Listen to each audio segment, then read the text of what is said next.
मग आता काय आपण काय करायचं काय करणार? अरे बाहेर थांबलेत ते दोघं, त्यांच्याशी नाही काही आपलं वार्तालाप झालं तर जातील निघून.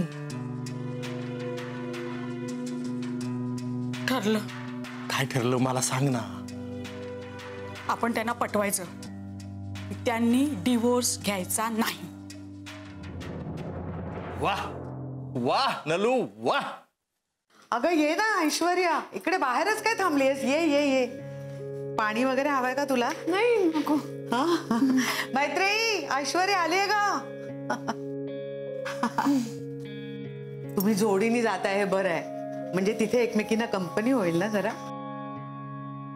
अगं नाही माई, म्हणजे आम्ही चाललोय फक्त एकत्र. तिथे आम्ही वेगवेगळे राहणार आहोत, वेगवेगळ्या खोल्यांमध्ये. काय का असं का? म्हणजे ओळखीच्या लोकांनी एकत्र राहायचं नाही असा काही नियम आहे का? नाही नाही ग, नियम नाही. तुला माहिती नसेल माई, पण सिद्धार्थच्या बाबतीत मैत्रीण माझ्याशी जे वागली आहे ना, ते मी इतक्यात तरी विसरू शकणार नाहीये. आणि म्हणून मी चाललीये तिथे ध्यानधारणा करायला, शांत होण्यासाठी. मी तुझ्याशी बोलतेय आणि माई, फक्त तुझ्याशी. हो ऑफकोर्स, ते कळतंय मला, माझ्याशीच बोलतेस तू. नाही नाही नाही, मलाही कळतंय तू कोणाशी बोलतेस ते. हे बघ, तुझं माझ्याशी बोलणारच नसेल ना, तर मग मी नाही येत तिकडे. अशी काय? उलट हिला जास्त गरज आहे माई माझ्यापेक्षा. फायदाच होईल तिला. माताजींचा आशीर्वाद मिळाला ना कि मग झालं. अगं काय माताजींचा आशीर्वाद? तुम्ही विपश्यनेला चाललाय ना इगतपुरीला? नाही नाही नाही, हे वेगळं आहे, मेडिटेशन आहे. फाइंड द सेल्फ अशी कन्सेप्ट आहे, म्हणजे माताजींची. ग माझ्या का मैत्रिणीला इतका फायदा झाला ग माई याचा. अगं म्हणजे मैत्रिणीला फायदा झाला असेल, पण याच्यामध्ये काही भोंदूगिरी वगैरे नाही ना, बघितलं पाहिजे आपण. अगं नाही, काहीतरीच काय माई, माताजी फार मोठ्या आहेत अगं. त्या किती शिकल्यात माहिती, PhD केले सायकोलॉजी मध्ये. जगभर त्यांचे शिष्य आहेत, किती आश्रम चालवतात. त्या आता वर्ल्ड टूर करून आल्या आहेत, नुकत्याच आल्यात, आणि काहीच दिवस इथे तेवढ्यात आम्ही जाऊन येणार आहोत. आता संन्यास घेतला त्यांनी, आश्रमाच सगळं बघतात. पण फार मोठे आहेत ग माताजी. Okay great.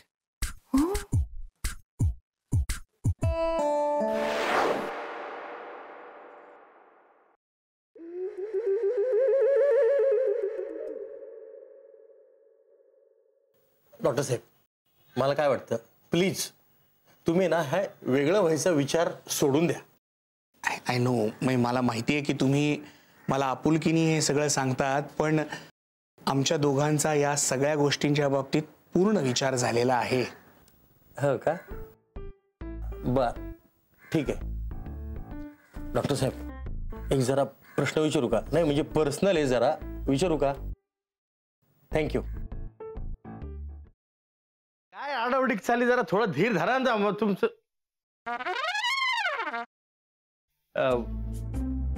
कसा आहेस दादा? मी बरा आहे, पण तुला काय अशी धाड भरली? कुठे काय, मला काय झालंय? मी ठणठणीत आहे एकदम. तुला ठणठणीत चोपला पाहिजे. साखरपुड्याची तारीख माझ्या या जन्मात तरी ठरणार आहे का नाही?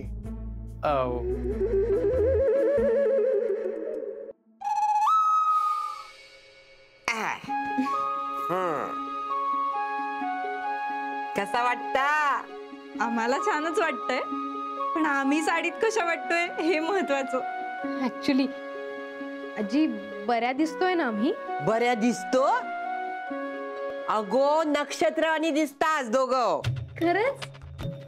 मला तर इतकं टेन्शन आलं होतं ना, म्हणजे याआधी कधी मी साडी नेसली नाहीये ना. हो ना, आता फक्त ही कॅरी करायला जमली म्हणजे मिळवलं.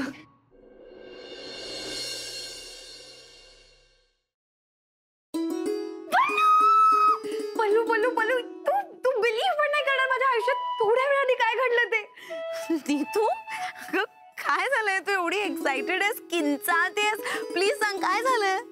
पल्लू, म्हणजे मला ना खरंच विश्वासच बसत नाही की खरंच माझ्या आयुष्यात हे घडतंय. कमी स्वप्नात आहे. नीतू प्लीज, अगं मला कळेल अशा भाषेत सांग प्लीज, लवकर. I am also getting excited. Please sit down. तर तुमच्या एक्झॉटिक डेट करता आम्ही हे टेबल फायनल केलंय. वाव. अभ्या, हे टेबल नको. का? हे खूप मोठं होतं यार, म्हणजे नाही. असं दे ना मोठं प्रशस्त एकदम. हा तसं नाही रे, असं छोटं पाहिजे, कॉम्पॅक्ट. यार प्रत्येक गोष्टीचं एक्झाम्पल द्यायला लागते. हे बघ, हा असा हात घेतला, केवढा लांब होतोय, केवढा लांब होतोय. ते जरा असं इथे. ओके